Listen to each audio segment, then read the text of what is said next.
다닐 때 저희 사회 선생님께서 엄청 강조를 하셨던 게 콜럼버스가 신대륙을 발견한 게 아니다. 거긴 이미 사람이 살고 있었기 때문에 이걸 발견했다고 하면 안 된다는 거를 엄청 강조하셔서 그거를 좀 인상 깊게 배웠던 것 같아요. 예, 역사 선생님으로부터 훌륭한 내용을 학습하셨다고 생각하는데요. 콜럼버스는 우리에게 그 이전에는 잘 알려지지 않았던 방향으로 항해를 떠난 사람으로 이렇게 알려져 있습니다. 콜럼버스가 잘 알려지지 않은 항로를 통해서 아시아로 가려고 한 까닭이 뭐였을까요? 당시 15세기 말의 유럽 국가들은 아시아로 가는 항로 개척에 열을 올리고 있었거든요. 왜냐하면 아시아에서 들어오는 비단과 향신료를 찾는 유럽인들이 아주 많았기 때문에 그렇습니다.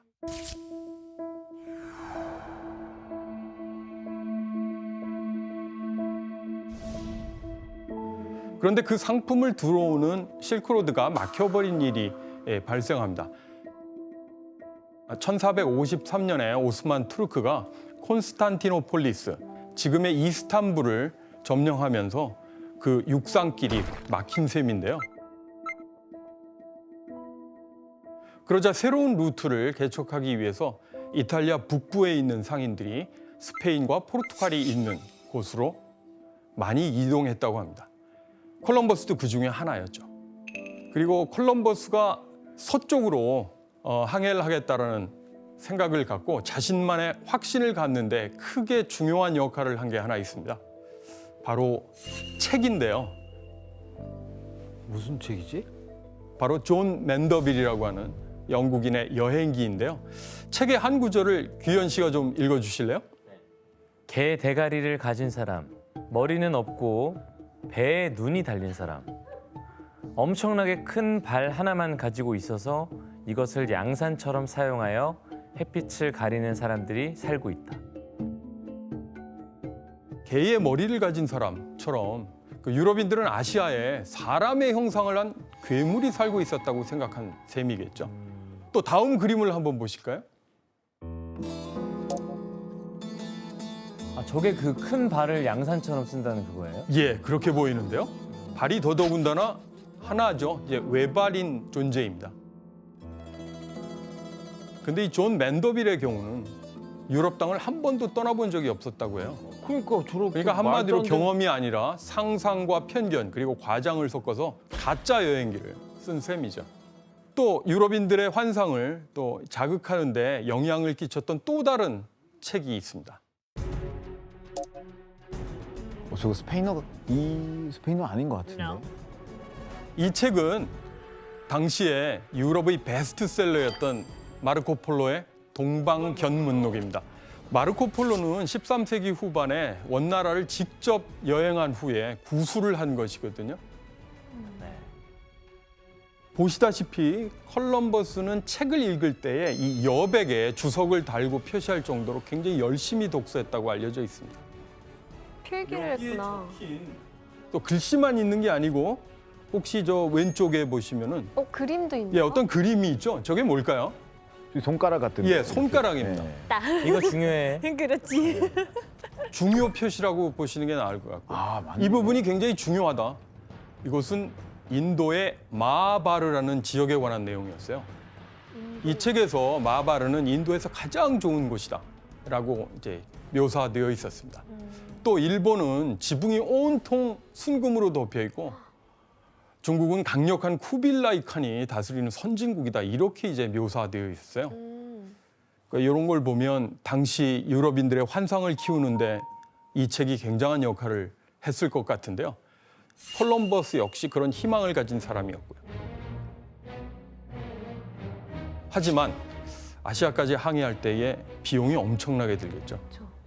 콜럼버스는 우선 포르투갈의 왕실에 자신의 항해를 후원해달라는 투자를 요청했어요.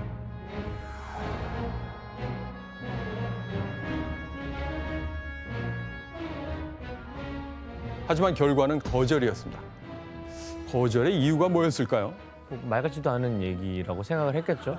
그 당시에는. 아니 내가 왜 이거겠죠.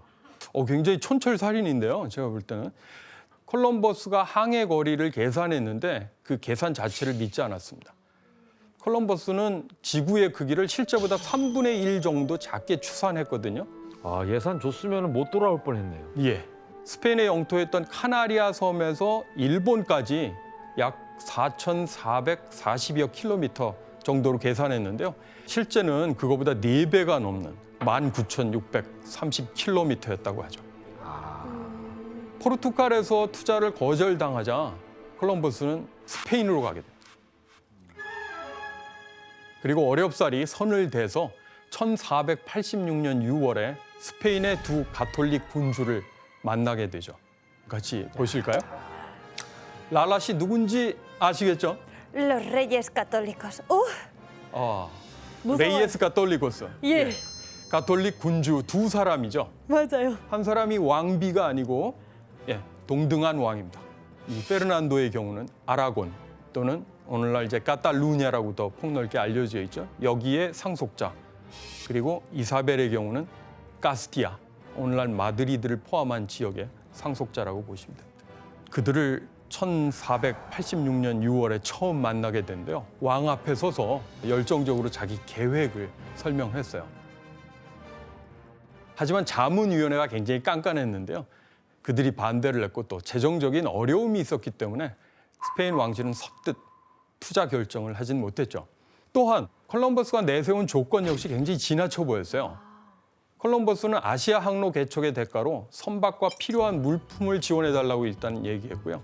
또 세습 귀족의 직위를 달라고 자기뿐만 아니라 자기 자녀가 귀족이 될 수 있도록 해달라고 요구를 했고요. 바다와 아시아에서 일어나는 모든 일의 재판권을 가지는 제독의 지위도 요구했어요. 또 새로운 땅에서 나오는 이득의 10분의 1까지 이제 요구했습니다. 그런데 그 중간에도 콜럼버스의 제안을 두 군주는 무시하진 않았어요. 왜냐하면 포르투갈과의 경쟁 때문이었는데요. 이미 포르투갈의 경우는 엥히케라고 하는 그 항해 왕자 주도로 엘리케. 대양 탐사에서 굉장히 스페인보다 앞서 나가고 있었고요. 약간 그 미국과 소련의 우주 경쟁 그런 느낌이 드네요. 굉장히 적절한 비유라고 생각합니다. 서로 더 먼저 앞서 나가려고. 그렇게 포르투갈과 경쟁에서 그래도 좀 만회하고 싶었던 스페인에게 다른 방향으로, 즉 서쪽으로 항로를 개척하겠다고 한 콜럼버스의 제안은 굉장히 그럴듯해 보였어요. 자, 이런 배경 속에서 바로 1492년 여름에 스페인 왕실은 콜럼버스의 항해를 결정적으로 후원하게 되는 거죠. 콜럼버스의 원대한 대양 횡단 목표가 있었어요. 아시아에 있는 황금의 섬을 찾아가는 것이었죠. 또 아시아의 기독교, 그리스도교를 전파하는 것이었어요. 그리고 또 뭘 첫 번째 항해에 가져갔느냐면 중국의 대칸을 만나서 혹시 전해야 될지 모르는 스페인 군주의 친서까지도 준비했다고 합니다. 떠나기 전에 이 목적지를 가정하에게 찍을 거 아니에요? 예. 그 황금의 나라가 어디로 찍혀 있었는데 처음에? 아시아의 본토를 노렸고요. 본토라고 하면 중국. 역시 중국을 염두에 두지 않았나 또는 인도를 염두에 두지 않았을까 생각합니다. 그쪽을 찍고 갔구나.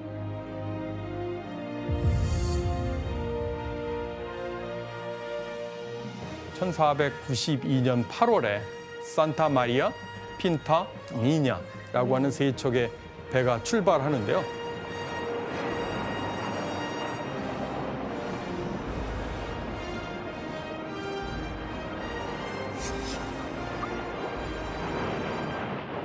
콜럼버스가 이 세 척을 다 포함하는 선단의 장이었는데요. 그 기함이라고 할 수 있는 산타 마리아호인데 그 배의 이미지를 한번 볼까요? 네. 어렸을 때 많이 보던 그림들. 교과서에 진짜 뭐. 산타 마리아호는 폭이 좀 편차가 있는데 6.5m에서 8.5m. 그다음 길이는 20에서 25m로 알려져 있어요. 굉장히 크지 않은 배였는데요. 이렇게 크지 않은 배로 대서양을 건넌다는 거는 사실 좀 무모해 보이기도 했어요. 그렇죠. 파도에 다 뒤집어질 것 같은데. 그러니까. 그래서 이렇게 새로운 항로로 나가려는 콜럼버스의 항해에 얼마나 많은 사람들이 또 어떤 부류의 사람들이 모였을까요? 잃을 게 없는 사람들 약간 주변에 가족도 없고 잃을 게 없는 사람. 약간 죄수들. 그런 이야기까지 이제 나오긴 하는데요. 가난에서 벗어나서 행운의 주인공이 되고 싶었던 이들이 위험을 무릅쓰고 항해에 나선 거다 이렇게 이제 보실 수 있죠.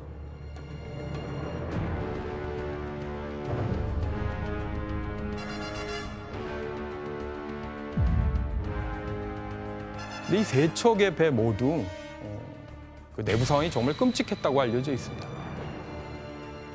당시 위생 시설은 좀 뭐 거의 없었다고 보면 되고요. 뭐 화장실이라든가 그렇기 때문에 오물로 좀 악취가 심했고 벌레도 굉장히 많았고요. 최악이네. 또 신선한 채소나 과일을 먹는 것은 굉장히 어려웠겠죠. 그래서 항해를 떠난 지 거의 한 달이 이제 넘고 굉장히 좋지 않은 환경 속에서 선원들의 분위기가 어땠을까요? 심란하겠죠. 내가 봤을 때 콜럼버스가 많이 띵겨 먹었네 투자를. 여기다 투자를 안 거기까지는 하고 제가 잘 모르겠어요. 그러니까. 배나 선원들의 그런 것들을 편의 시절을 좀 안 해주고 많이 남겨 먹었네. 그럴 수도 있겠다.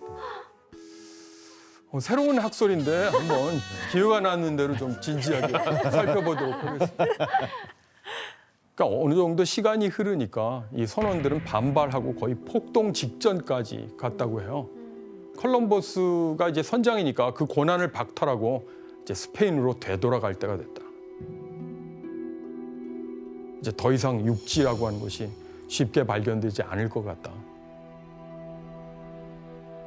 여기서 문제를 하나 낼게요. 네. 문제 드디어 나옵니다.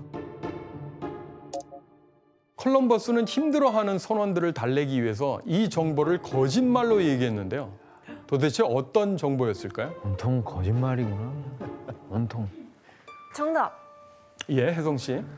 약간 그 왜 우리 배달 음식 전화할 때도 출발했습니다. 거의 다 왔습니다 하잖아요. 그것처럼 이제 진짜 다 왔다. 사실 아직 많이 남았는데 다 왔다. 이제 내일이면 내일 모레면 도착한다. 거의 95% 맞췄다고 생각합니다. 예. 그럼 연기를 하셨을까요? 혹시? 저거 땅이 아니야? 뭐 이렇게 연기를 일부러 이렇게 해가지고 거짓말을 네. 하셨을까요? 그건 정말 거짓말이고 효력이 그리 길지 않겠죠. 거짓말이라면서요? 거짓말. 예. 그러니까 도대체 어떤 정보를 거짓으로? 얼마 안 왔다는 식으로 얘기했네. 야, 너 지금 우리가 여행 힘들게 해서 그렇지 너 지금 우리 하루밖에 안 왔어 하루. 이런 거죠. 예, 정답 드리겠습니다. 그러니까 체감은 뭐 이렇게 힘들지 몰라도 야 우리 이제 하루 왔어. 뭐 이런 식으로. 와우. 실제 항해한 거리보다 항해 거리를 줄여서 이야기한다는 거였습니다. 일종의 항해 거리를 조작한 셈이죠. 콜럼버스의 의도가 그가 남긴 항해 일지 곳곳에 남아 있는데요. 실제로 항해한 거리보다 약간 줄여서 항해 일지에 기록하기로 마음먹었다. 거리를 줄수 있는. 항해가 오래 걸리더라도 선원들이 놀라거나 낙담하지 않도록 그렇게 하기로 했다. 헐. 선원들이 오랜 항해에도 놀라거나 불안해하지 않도록 하는 의도였다는 거죠. 콜럼버스는 선원들에게 인도에 도착했을 때 어떤 혜택을 누리게 될지 우리가 누리게 될 부와 명예에 대해서 얘기하면서 조금만 더 참자 이런 식으로 최선을 다해서 격려했으리라 생각합니다. 그래서 카나리아 섬을 출발한 지 한 30일이 넘고 드디어 36일 정도 됐을 때에 저 먼 발치에서 육지가 나타납니다. 그토록 기다리던 육지.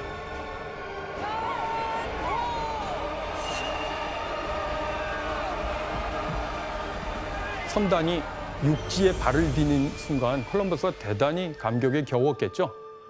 감격스러워서 신에 대한 감사의 뜻으로 그 땅에 산살바도르라는 이름을 붙입니다. 번역하면 성스러운 구세주, 구원자라는 뜻이고요. 오늘까지도 유지되고 있는 지명입니다. 오늘날의 이제 바하마 제도의 일부로 알려져 있습니다. 콜럼버스가 본 새로운 땅의 모습은 어땠을까요?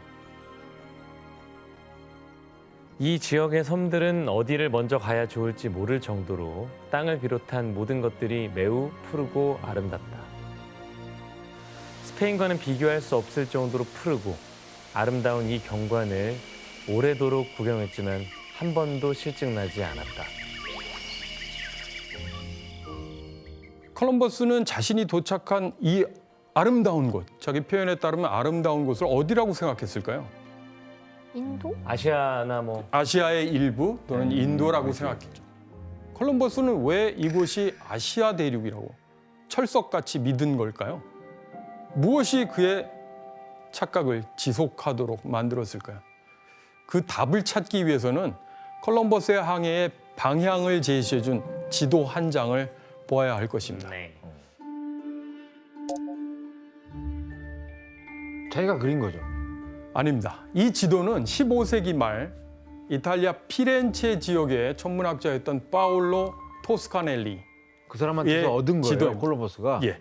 근데 이 지도에 보면 여기 이제 시팡고 뭐 이렇게 시팡구 뭐 이렇게 이제 보이는데 이게 일본을 의미하는 거고요. 여기 카타이라고 쓴 부분 여기는 중국을 그렇지. 의미하죠.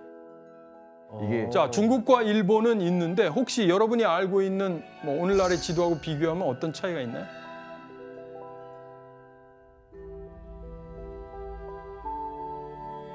아메리카 대륙 아예 없어요. 슉 없잖아요. 중간에. 그치. 이 중간쯤에 있어야 되는 거죠. 그렇지. 지금 파올로 토스카넬리의 지도에는 바로 아메리카 대륙이 없었던 거죠.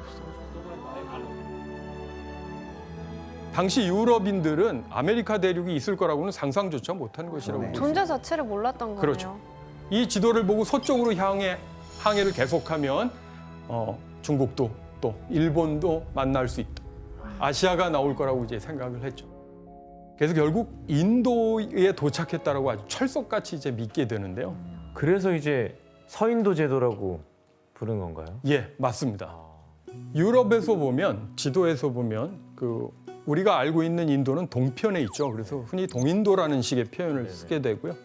바로 이 아메리카 지역, 카리브해 지역은 오늘날 서인도라고 부르는데 사실 그건 유럽의 관점이죠. 유럽에서 바라보는 방향이라고 볼 수 있습니다. 그러면 아메리카는 사실 콜럼버스랑은 뭐 어떤 그건 어떻게 생겨난 이름인 거예요? 예, 아메리카라는 지명 자체는 콜럼버스하고는 직접적인 관련이 없다고 봐야죠. 예. 콜럼버스는 뭘 하고 다닌 거예요? 거기에 답을 하기보다는 규현 씨의 질문에 한번 답을 해본다면요. 아메리카라는 명칭은 콜럼버스하고는 밀접한 관련은 없어요.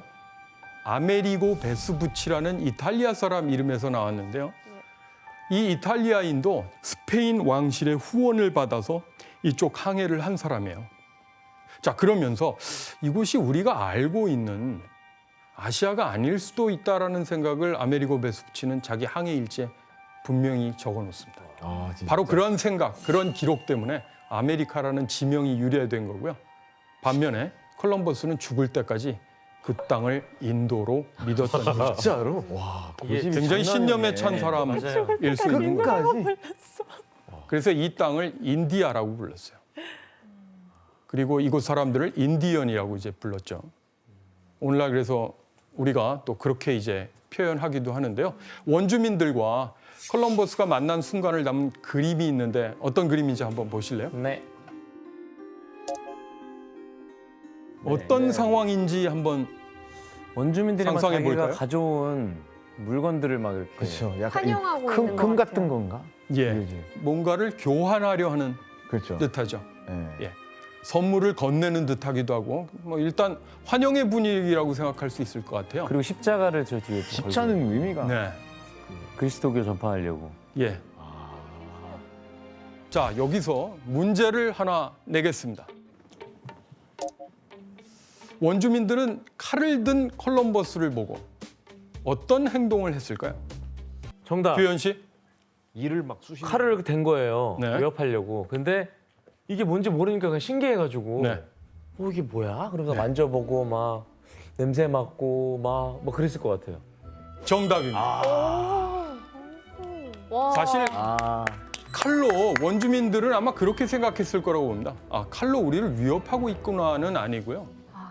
자, 이게 뭐지?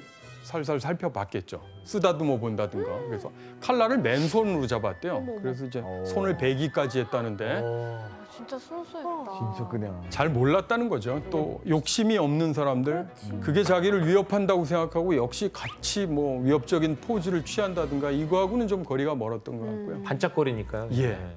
원주민들은 콜럼버스와 선원들이 하늘에서 내려온 존재가 아니었을까 이렇게 이제 생각했을 수도 있습니다.